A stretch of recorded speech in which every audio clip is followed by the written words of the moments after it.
And I'm Sylvia Saska. And we're the Saska Sisters. And this is Indie Horror Junkies. Indie Horror Junkies.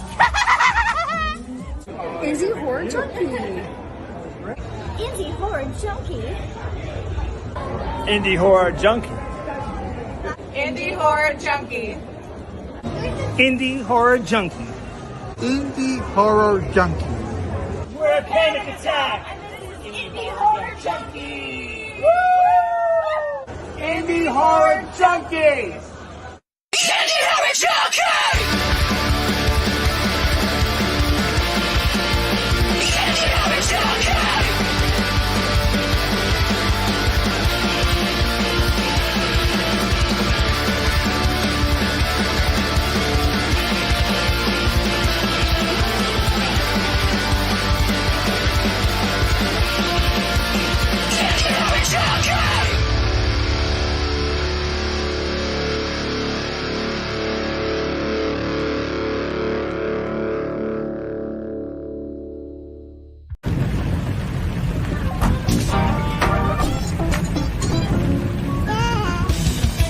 It's the Indie Horror Junkie Podcast, your source for anything and everything indie horror. Here's your host, Otis B. Dreads.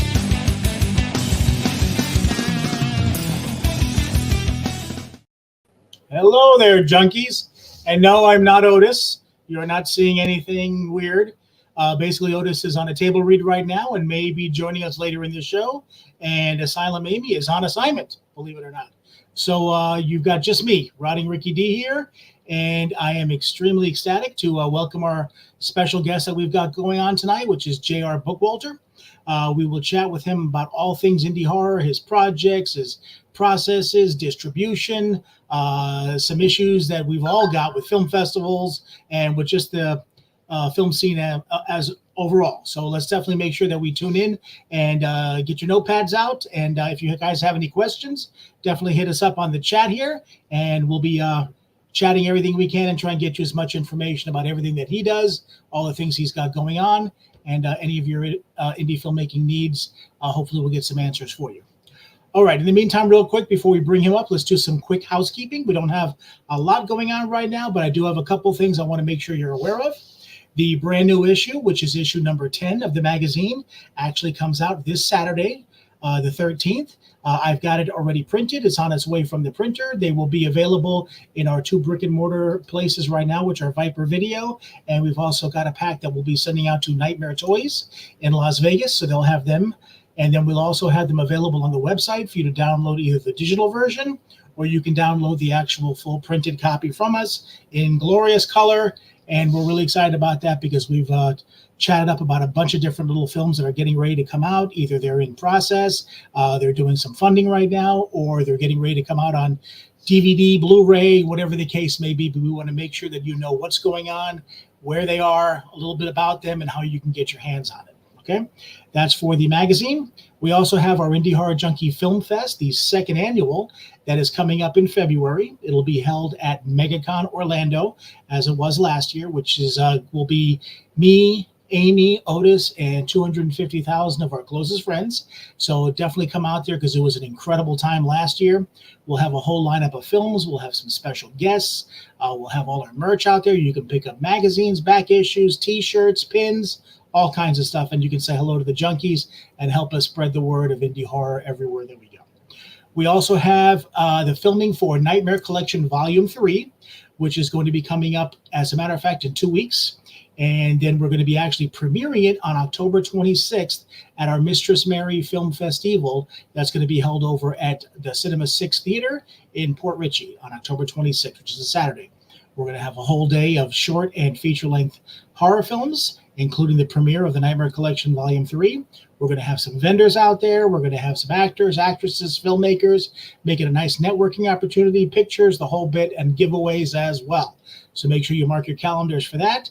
Check our website. We'll have all the details up there for you as well. And then we'll go from there. All right. Now, for our guests, so we don't waste any more time. I've known JR for quite a few years, mainly through Facebook, but I've met him at a couple of events as well.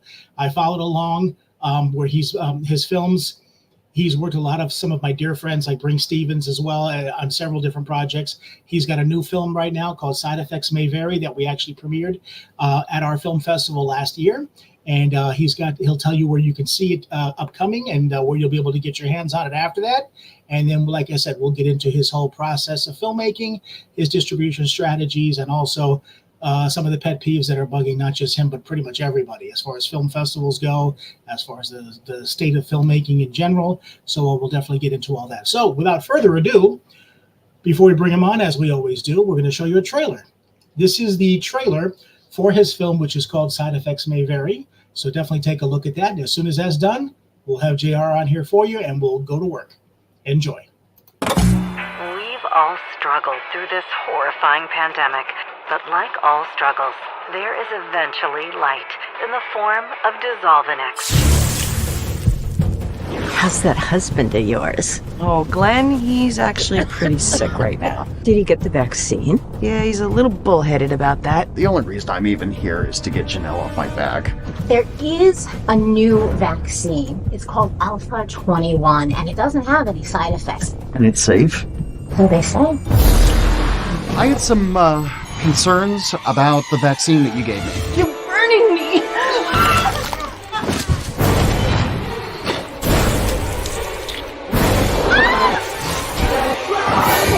Why is this happening? But a citywide manhunt is underway for resident Glenn Rollins in connection with these attacks.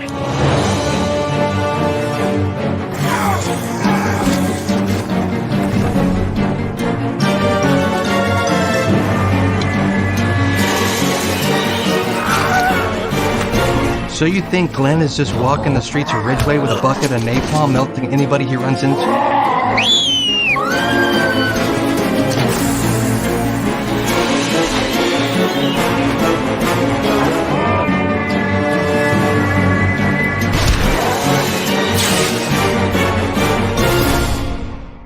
Well, no reason why they should have all the fun.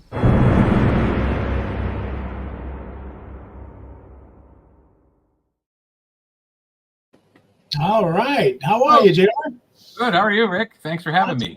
Absolutely. That movie was a lot of fun. Lots of how much blood did you use in that movie, blood and gore? I'm told by the makeup effects artist that we used 10 gallons of blood slime. I was going to say, because counting fake blood, but that was blood slime that we were using in a lot of those cases. So. I did see a lot of that spread around, so I'm always a big fan of that kind of stuff. So that's great. Absolutely. All right. So why don't you first off start us off by giving the audience a little background on you and where you guys started and pretty much what you got going on right now. Well, I've a million years ago, I made a movie called The Dead Next Door, Super 8 zombie movie that was legendarily financed by a Hollywood bigwig who wasn't a Hollywood bigwig at the time, later became a Hollywood bigwig. And basically that just led to a several decade odyssey of making movies like Robot Ninja and Ozone and Polymorph and a number of other things over the years, shooting on basically every format known to man. I've shot a 35 millimeter movie for Full Moon called Witch House 2 Blood Coven. I've shot on Super VHS-C. I've shot on Mini DV. Of course, most of these formats, people are going, well, what are those? We've never heard of those. The younger crowd probably doesn't know what any of that stuff is. But back in the day, kids, we shot on tapes. And you had to put them in a machine and play them. I remember those days. So I Side Effects May Vary was the first thing I've done in 20 plus years. I kind of reached a point towards the end of my 5-year tenure with Full Moon where I just sort of decided to walk away from it for a while, and it wound up being longer than I necessarily anticipated doing it. But Side Effects has sort of brought me back into the fold, so to speak, only to find that the business is as rotten as it ever was. maybe worse now, because we used to have distributors. The worst that could happen is you get ripped off by a distributor. Now you're lucky to find a distributor at all. Yeah. Let alone one who will rip you off. So. Yeah, I've seen there's been a lot of. I mean, obviously it's been changing for quite some time, but like you said, as far back as I can remember, there's always been issues like this. But I think that especially since COVID and coming back from COVID, it just seems like there used to be minimum guarantees out there for some filmmakers and such like that, but now it's like you don't see anything like that unless you've got name talent or something like that. Nobody's going to see anything like that. Well, that's it. And I think especially in the what you would call indie horror world, I mean, that means a lot of things for us. For you and I, that probably means, and a lot of the people watching this probably means movies that you're making for, $10,000 if you're lucky, or or a little bit, maybe if you're lucky, a little bit more than that. But the problem now is we have all these mid-tier horror movies that are sort of taking all the oxygen out of the room, because that's what everybody's going to see. Movies like Maxine and things like that are sort of, that's where the market is, really. And if you're not making one of those kind of movies, you're just white noise, essentially, to quote I don't know what movie that's from, Spinal Tap, one of those movies. Yeah, something like that. And there's so many distributors now. There weren't that many before, but now it's like, I mean, everywhere you look, you could, throw a rock and hit 10 of them, So, I mean, and then it varies as far as what they're going to be able to do for you. But the main thing is that they're locking up these movies for 5 to 7 years and claiming they're going to put them out on all these different streaming services and stuff. And the money's just going to come rolling in. And the actual chances that you're going to see any money at all is slim to none. So it's really hard pressed to try and find those distributors that might, give you a fair shake and do something good for you, whatever it is, and you might actually see some money. So, well, that's the thing. They don't really exist anymore. And even in my own dealings as a distributor with my Tempe company and MakeFlix, I mean, I've picked up some movies here and there, and some of them made money, and a lot of them have not, just because the market's just not there, or they didn't, catch on or whatever. But it's tough you're in a tough position, because it's if you offer anybody upfront money, then you got to get that money back and then try to make them some money on top of that. And I just know so many filmmakers who, are just on the receiving end of a raw deal. Essentially, they get nothing up front. The movie doesn't do anything, and they've just completely wasted that window of opportunity to that first strike advantage to get your movie out there. And the bigger problem too is also, as viewers, we've sort of are geared more now to sitting and waiting for things to come on streaming.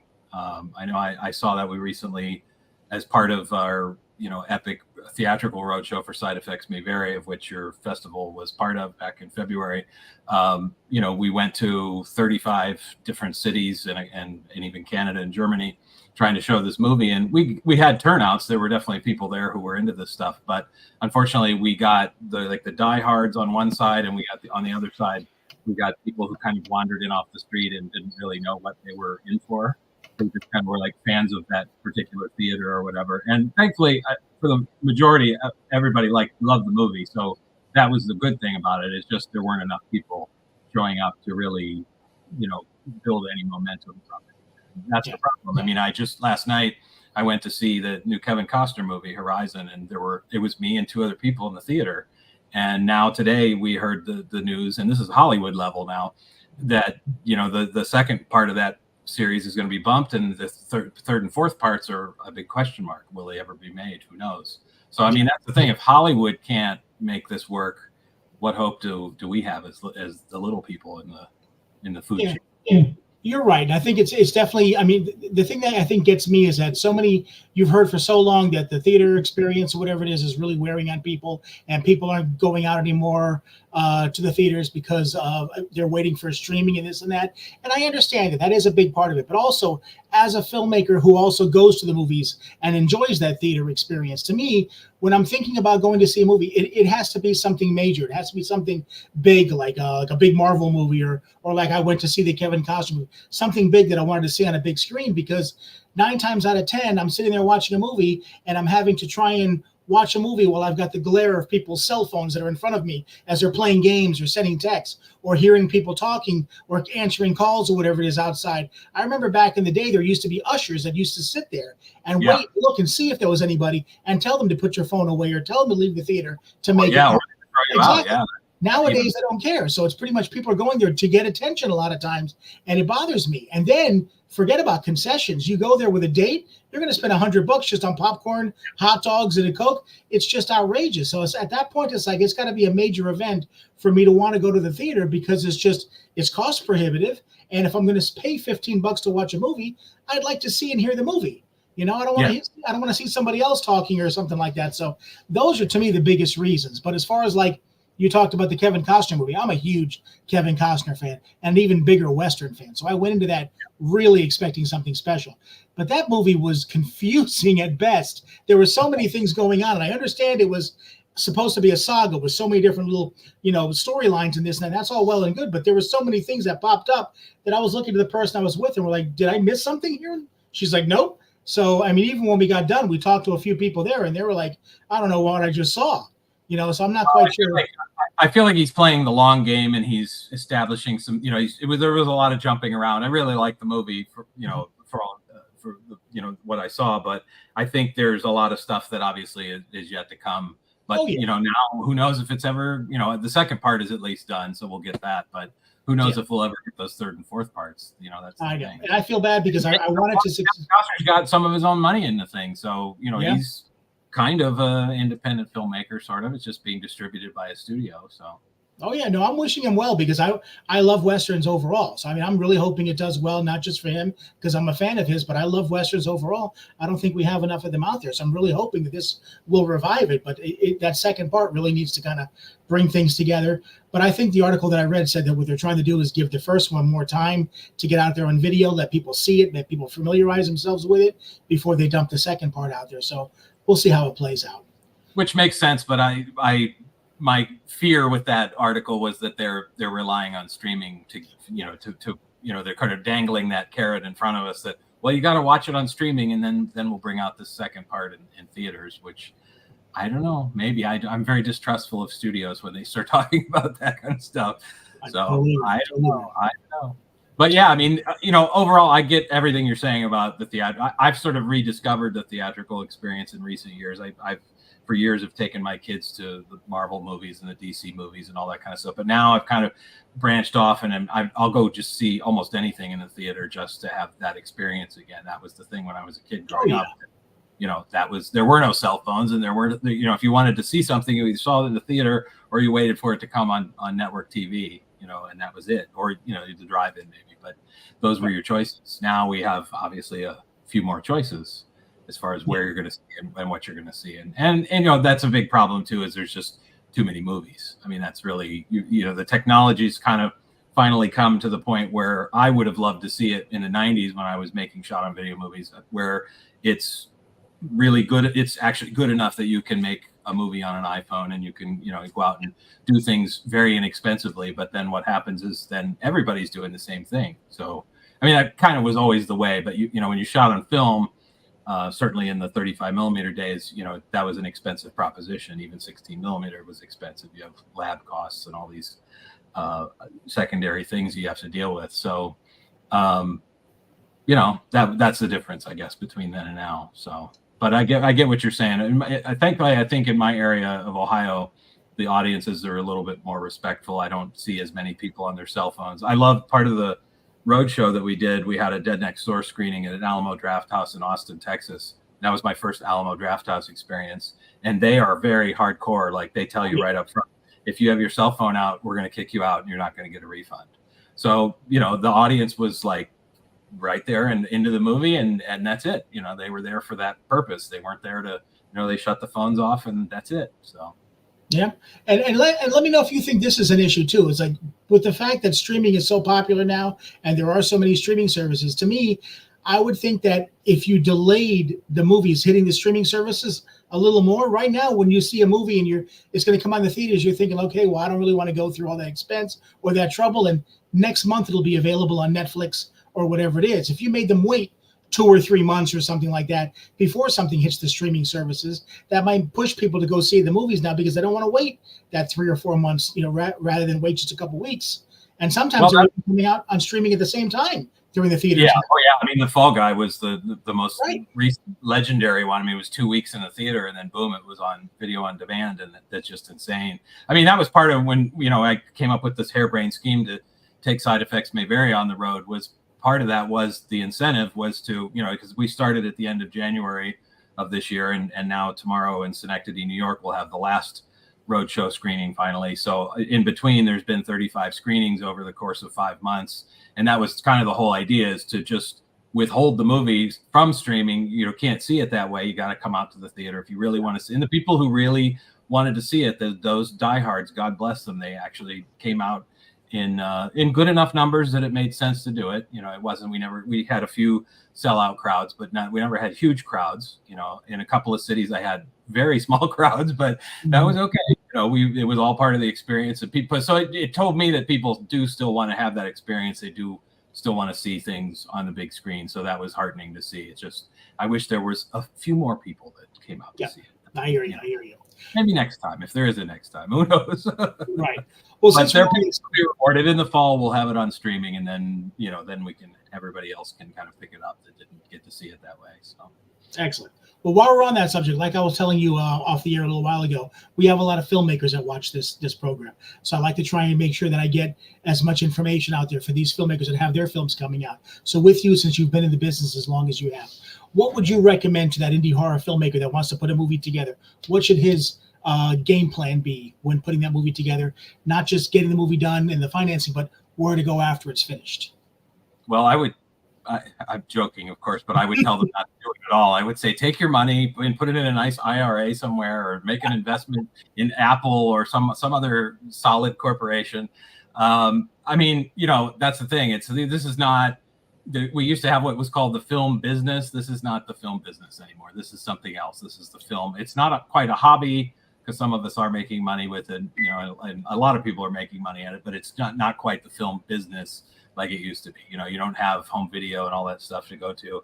I mean, but the beauty of that on the flip side too is that you have more control over the situation. You don't necessarily need a distributor. You don't necessarily need to give somebody your movie. If you're willing to take the plunge, you can get the discs made yourself. You can go to conventions and other things where you can just kind of network directly with the fans. And I mean, I know that those situations have always existed. You know, we've all gone to conventions and done this kind of stuff, but that's really I almost want to tell people, don't sign your movie with a distributor unless they're going to throw a bunch of stupid money at you.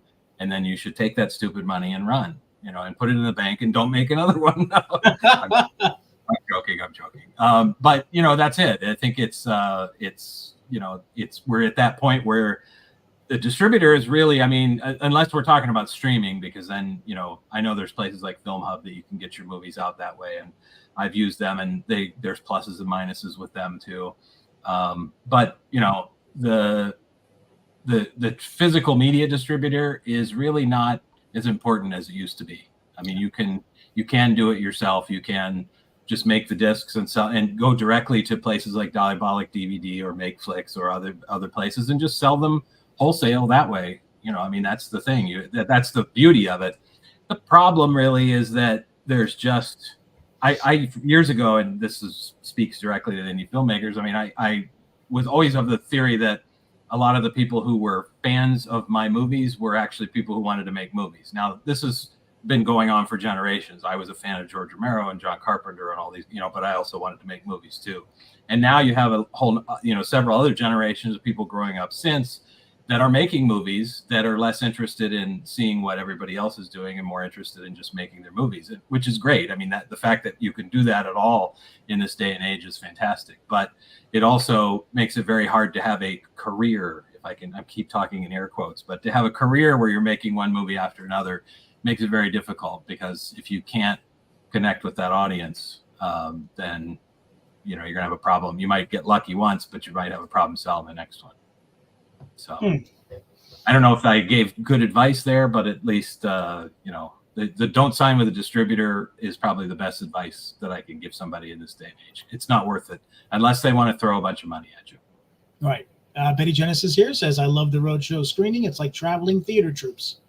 That was the idea. Yeah. That was the whole, we even went to the trouble. I wish I had one close to me that I could show you. We had made these little pandemic face masks with the poster art printed on them, and gave them away like the old, you know, like they used to do with Mark of the Devil with the barf bags at the drive-in and all that stuff. And we really tried to go all out and make a whole thing out of it. So yeah, I actually went to a road show many years ago with Charlie Band.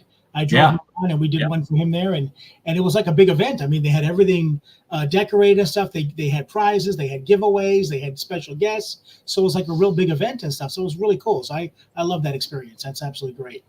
Yeah, and like I said, I think that doing that kind of stuff to connect with an audience, I think the audience, first of all, appreciates it and will, especially if they like the movie, which helps too. They'll follow what you're doing, and and it will pay off in the long run. It may not be a short-term gain. I mean, we had a merch table and we were selling stuff. That was great too, but really all that did was just kind of cover the costs of going from city to city and doing this stuff.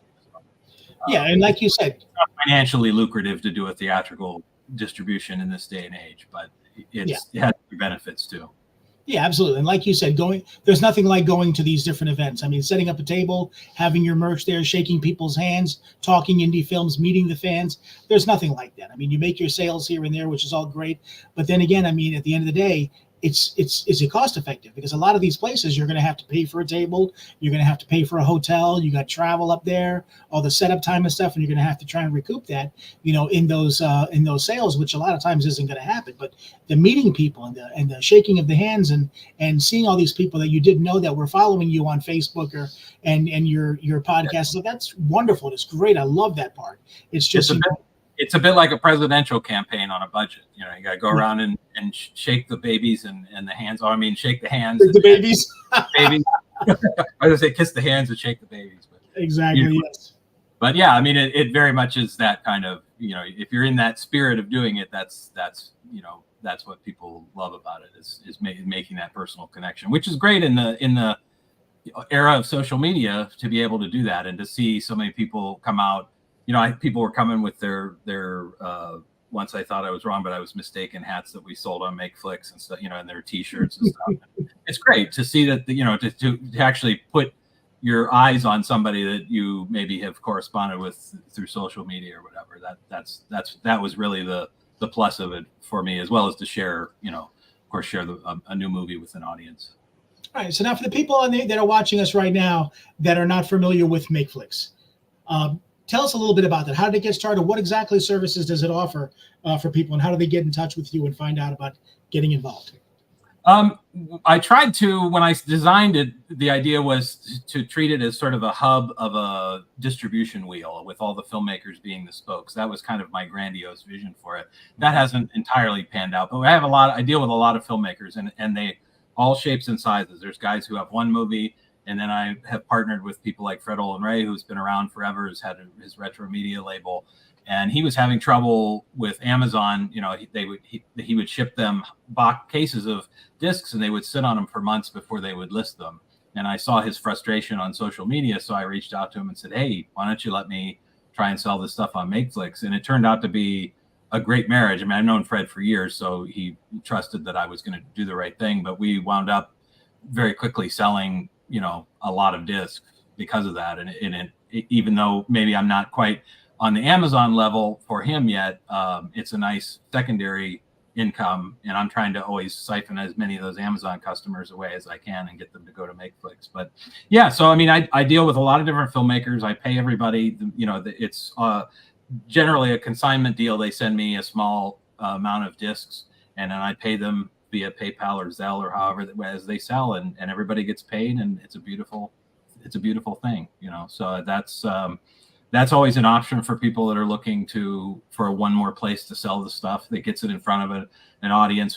Build up a customer base of I don't know, 8,000 or 10,000 customers probably at this point that are looking for this kind of stuff. Now, that said, a lot of collectors nowadays are not looking for new movies, so they have to be sort of convinced into buying new movies. They're very quick to buy something like Fred's Hollywood Chainsaw Hookers, but they might be less apt to buy a Side Effects May Vary or something of that nature. So you have to kind of, there is a certain amount of promotion that goes on there to try and convince them to take a chance on something new. That's the thing. Okay. But yeah, MakeFlix is becoming, it's grown, it's certainly through the pandemic, which is when I had launched it right around that time, or right a little before that. It was very lucrative because people were stuck at home and, didn't know, didn't have anything to watch. They got sick of watching the same stuff over and over again. So our business did very, very well at that time, and it's still growing, by leaps and bounds, a little bit at a time. So. Okay. Now, also, are you a big fan of people like independent filmmakers that put together their DVDs and or Blu-rays and load them with extras? Do you think that's a viable selling point, or do you think that's pretty much a waste of time for the most part? I was sort of, a lot of people said that I sort of helped trailblaze that thing back in the DVD days, because a lot of the discs that I did, both for my stuff and for Full Moon stuff, we would just load them with stuff. I've kind of a little bit less, especially for a new movie. I don't think it makes a lot of sense. For an older movie or something that you're reissuing, yes, because people want that sort of retrospective look at it. For a new movie, I don't think it's as necessary to do that. I mean, you could maybe do bloopers or deleted scenes, things like that are usually interesting, but I wouldn't go overboard with a lot of interviews and all that kind of stuff. A good commentary track will tell everybody anything that they need to know about your movie, you know, in the background of why you made it and how you made it and all that stuff. But, you know, I mean, people do it. It's just, I've just done it for so long that these days I tend to put a little bit less. I mean, the Blu-rays that I've done for the older titles, yes, we still load those up. For the newer stuff, not as much, just because it doesn't seem to need it. You know, if somebody's either going to buy it or they're not, and you know they're buying it for the movie. And I know for me personally, I just don't have time to watch all those extras anymore. You know, I used to love back in the Laserdisc days. Now I'm really dating myself, but you would have a commentary track, and that was the thing. You'd watch the movie, and then you'd watch it again with the commentary track, and just absorb the whole thing. And nowadays, I'm lucky. Sometimes I'll buy a disc, and maybe I'll watch it once with the commentary track on. You know, if it's a movie that I've seen over and over again, or something that that is already familiar to me. But I'm lucky to. You know, there's just not enough time in the day to watch all that stuff. I'm not a young man anymore, Rick. I understand, but that makes perfect sense. Like more income, right? But that makes perfect sense. What you were just saying. It's for the newer movies, just putting them out there pretty much bare bones, maybe with a commentary track, and that's it. And then as that fan base grows, if that fan base does grow for that film, then you put out a special edition later on that adds deleted scenes, interviews, or things like that, or whatever. Because then people will be used to it and want that kind of stuff because they've seen the original. So that, to me, that makes a lot of sense. I think one good thing about today is I think if you can put something out, I hesitate to use the word streaming first because it sounds so. But if you put it out on streaming and you do build an audience, then you can have the sort of justification to go back and put it on a physical media where you can load it up with all that stuff. So if somebody discovered a movie on Tubi, let's say, and really liked it and made a note of it, and then they see, oh my gosh, there's a disc available, and it's got these interviews and it's got all this extra, then you're kind of like you've already secured that that viewer because they liked it when they saw it for free, essentially. You know, they watched the ads, of course, but and then maybe you can sell them a disc later on. So that's an option. I don't know, I haven't done that yet necessarily, that approach, but that's one way that you could possibly possibly do it in this day and age. Interesting. Now, I have a question for you, for me, myself. I'm a big fan of physical media. I've got 3,000 plus DVDs out in my living room and every place else in this house. So I love having physical media. Believe me, I like having it on streaming because I usually, when I go buy a DVD, I'll make sure to get it in Blu-ray instead. That's got the digital code, so I can just whip it in my phone and put it up that way. That's fine. But if ever you don't have a connection, or if ever I'm somewhere where I don't have it, I like having my physical copy. With that said, there's been a lot of rumblings lately that they're talking about, physical media is going to be going away. There was a big article I read the other day that Sony's no longer going to be producing writable Blu-rays and stuff like that. What are your thoughts on that? Do you really feel that physical media will end up going away? Because I heard that about vinyl, and then I heard just the year before, vinyl outsold CDs, so they came back. So what are your thoughts on that? Do you feel that physical media is going away? And if so, how is that going to affect the indie filmmaker? Well, I mean, physical media has already gone away to a large degree, in that there's, good luck walking into a retail store and buying a copy of almost anything nowadays. I mean, Target still has a little tiny section of Disney movies and other studio movies. But as far as, the days of, and that was the thing too, when I came into Side Effects May Vary, I sort of was like, there's no Netflix DVD, there's no Tower Records, there's no Best Buy is not selling DVD, Blu-rays, there's no Family Video, there's no Blockbuster, there's no Hollywood. None of that stuff exists anymore. So where do you sell a new movie? Well, physical media, I think, will always have a place with collectors. And as the vinyl resurgence has taught us, the people who want to have that thing and have it with the artwork and the whole, they're always going to be there. And I think that there will always be an audience or a distribution network to cater to them. A lot of it is going towards manufacturing on demand. You're going to see less replicated discs, where they're burned from a glass master, and you're going to see more of the burned, manufacturing on demand, which is what I do a lot of at Makeflix, just because then you don't have to press 1,000 discs and worry about, am I going to sell 1,000 discs in any amount of time? So, but I think the physical media, it's just going to get more and more narrow focused on the collectors that want it, and less towards, it's so funny because, we used to have the days where DVD was so prevalent that just, I remember my stepmother, when I would go to a store with her, she was the type that would just start rooting around through the DVDs and go, oh, this looks good. This looks good. Let's buy 2 or 3 DVDs and take them home and we'll watch them. And that was how she did her. She had no idea what she was buying. She just was buying because it was an impulse thing, just like, oh, this sounds like fun. Let's do that. And I think a lot of us are more focused on, I certainly in my case, I'm, like The Hitcher just got announced from Second Sight Films in a beautiful 4K restaurant.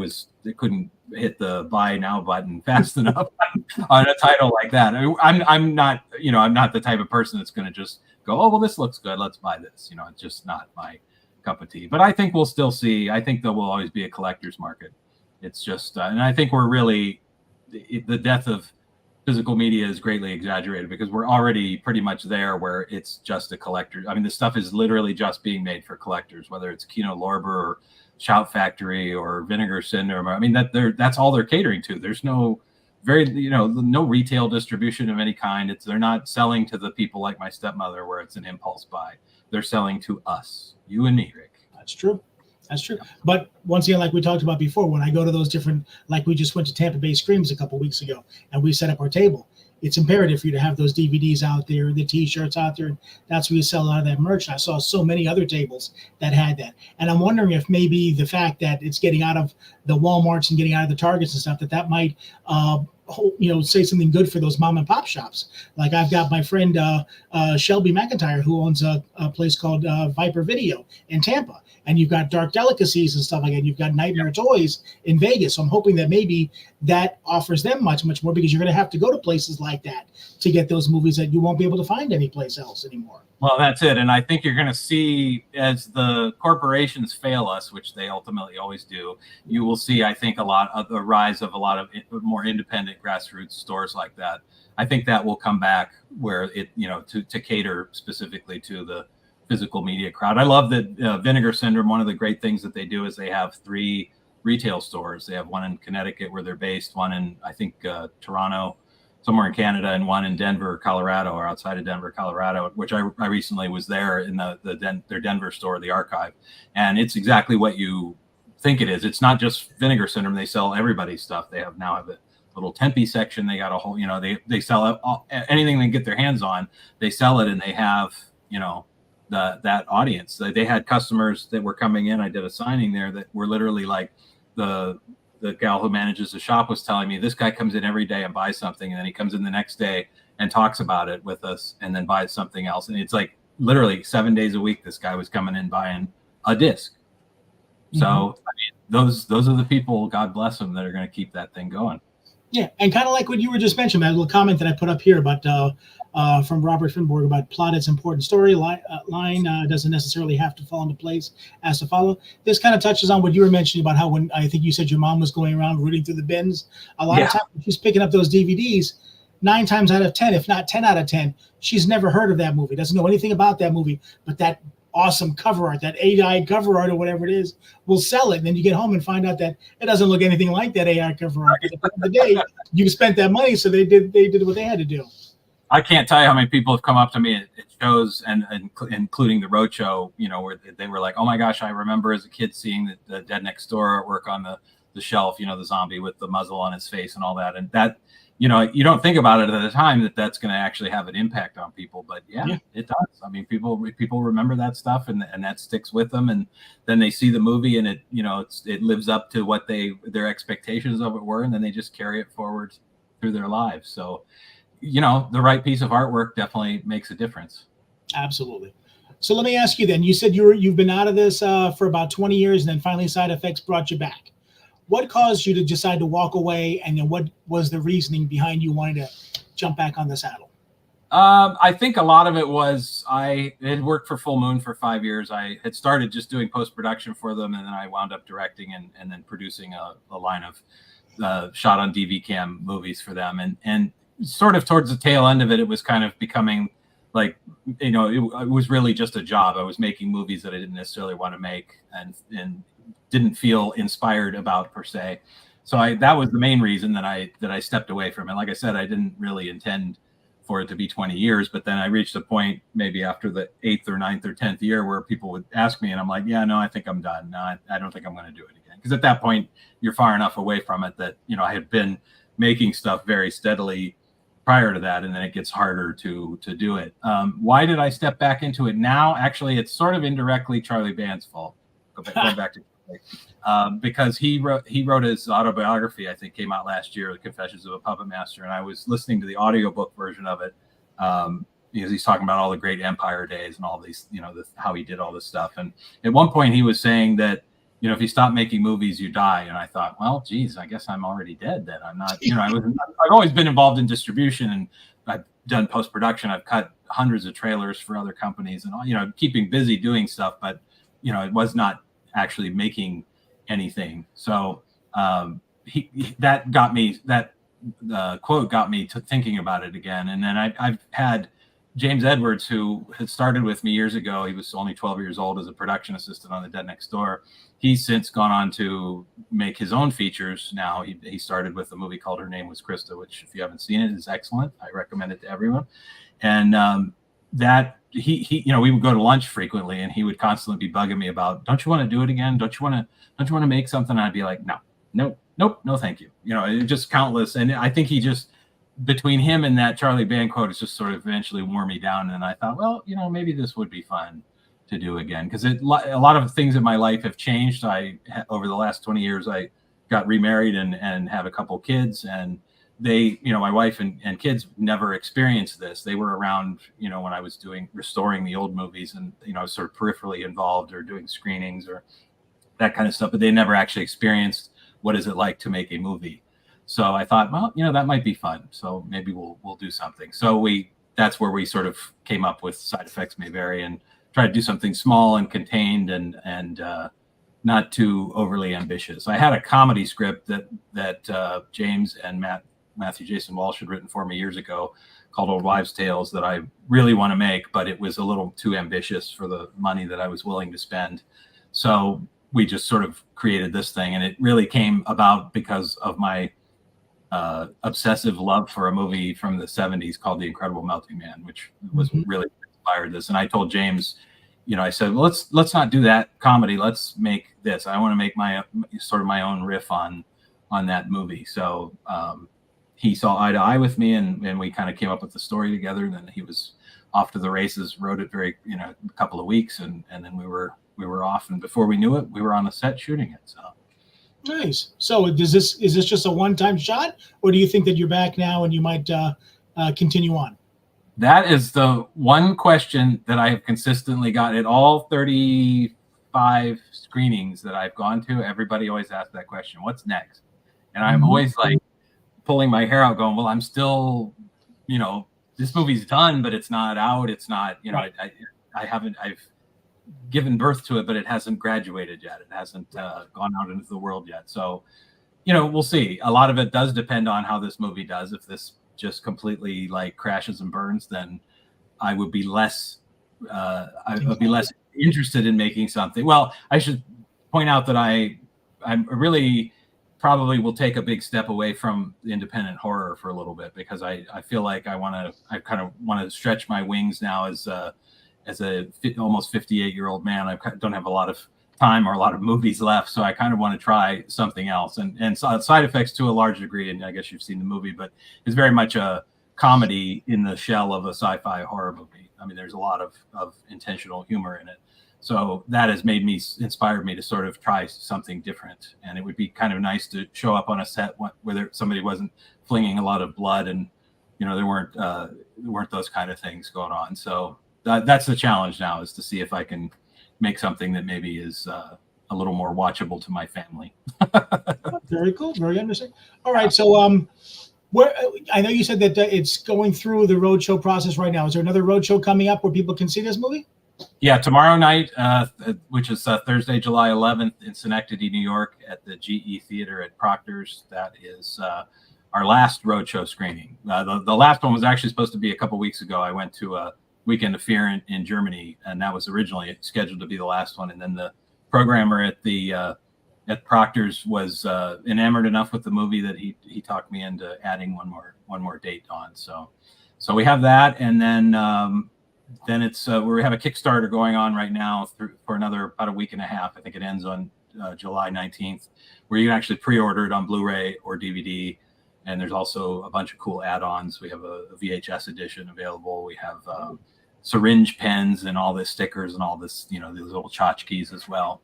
So that's going on. And then straight from Schenectady, I'm actually going to in Eastern Pennsylvania. There's a VHS Fest they do every year where they're actually screening Robot Ninja this year. It's not necessarily side effects related, but a lot of I went to that show about 5 years ago when they screened Ozone. It's kind of neat to see it. It's at a drive-in, so you get to see your movie projected on a drive-in screen, which is kind of a cool experience. Yeah. I grew up with drive-ins. There's just not enough of them around anymore. No, that's the thing. Yeah. So any chance I can get to go do something like that, I'm absolutely all for it. So looking forward to that. So that'll be a big weekend. Yeah. But Schenectady, if you're anywhere near Schenectady, New York, upstate Eastern New York, then that's the place to be tomorrow night. Cool. One thing you did mention here that I definitely wanted to ask you about, VHS. I mean, that just seems to be like a really cool thing that people love that, and some people freak out. They're only looking for the VHS, but it's almost like, I don't know what the terminology I want to use basically, but it's like, I guess is it cost effective to do that? Because I mean, I made a couple VHSs for my Nightmare Collection Volume 2, and they look great. They look cool, and I'm sure they'll play fine.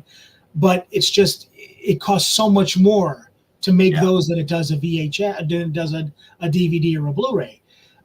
Is that something you think warrants, people to look at when they make their movies, or is just not cost effective enough to do it?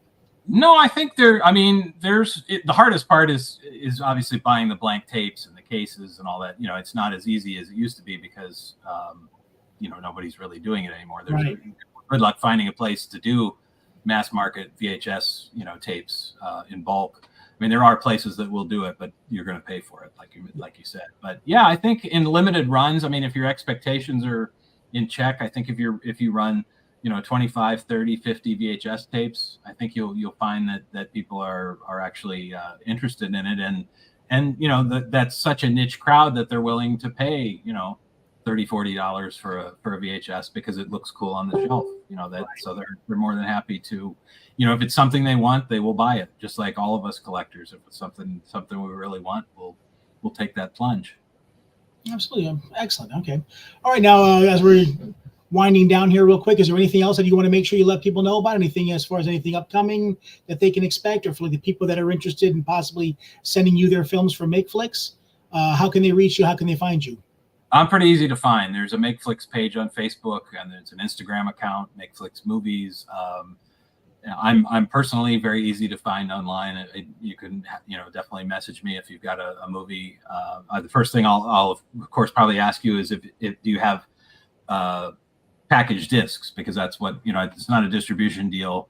I'm looking for people that just have products sitting on the shelf, or they are making through services like Junkie, and that are looking for a place to sell it. I'll be happy to. At this point, it's really selling these kind of movies is a little bit like throwing spaghetti on the wall, because you don't know what's going to stick. Sometimes there's happy surprises where I have a title where maybe the packaging's not so great, the trailer's so, but I'll throw it on the site, and to my surprise, it sells. So that's just it. You just never know. So it's, the old adage is, of course, you want a good trailer and good artwork because that's what sells. Well, that's not always the case. If something seems high concept or cool enough, people will take a chance on it. Of course, I always tell people, have a good trailer, have good artwork, because then you've got your best foot forward. But yeah, I've been surprised with sometimes people just are willing to take a chance on stuff anyways. So, but yeah, if somebody's looking at doing it, I encourage you. It's, as a filmmaker, it's far more rewarding than the frustration of trying to find a distributor, or certainly far more than finding a distributor who's going to ultimately just screw you and or ruin your movie, or your chances for success. So I definitely encourage people to at least try it. It's not for everybody. It's a lot of work. It's a lot of you got to be a huckster. You got to get out there and promote the thing and constantly be in people's faces with it. But that's part of the business. That's just what we're doing. Yeah, absolutely. Well, once again, thank you so much for coming on here and enlightening us all with all this information. I really enjoyed your film. I enjoyed several of your films prior to, and love what you're doing. And I hope we can definitely steer some people in your direction with MakeFlix. And I look forward to seeing what you do next. Well, me too. We'll see. Get through this, and then we'll see how it goes. Absolutely. All right. Well, if you don't mind, just hang on for another minute or two. What I'm going to do is close out the show and send it off. And once I do that, I'll come back and we can talk off air. Okay? All right. Sounds good. All right. Thank you again for popping in. Thanks everybody for watching. All right, everybody. There you go. I ran the show solo. I think I got through fairly unscathed. Once again, thank you so much for Jared coming on board. He's been somebody that I've known for many, many years, followed his processes, seen his movies, worked with some of the people he's worked with, and he's just always been that class act, and he always responds when you reach out to him. So if you see him on Facebook, definitely drop him a line. If you've got a film that's finished that you would like to see about possibly getting it out there and having MakeFlix help you get that out there and sell those products, definitely reach out to him. You can find him on Facebook and other social media as well. So definitely look him up, J.R. Bookwalter, and look up MakeFlix as well.